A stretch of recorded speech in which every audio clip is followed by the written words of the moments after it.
आता एकच मिशन मराठा आरक्षण असे फलक आपापल्या वाहनांना लावून महाराष्ट्रातील कोट्यवधी मराठी समाज ग्रामीण भागातून आज बाहेर पडताना दिसून आला।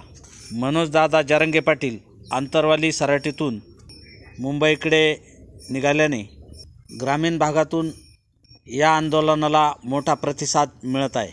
हायकोर्टाच्या मनाईनंतरही मनोजदादा जरांगे पाटील हे आपल्या निर्णयावर ठाम असल्याने या आंदोलनाला मोठे महत्त्व प्राप्त झाले आहे। या धर्तीवर महाराष्ट्र प्रशासनाने या आंदोलनाची मोठी दखल घेतली असून प्रशासनाच्या महाराष्ट्रभर बैठका सुरू असल्याचं दिसून येत आहे।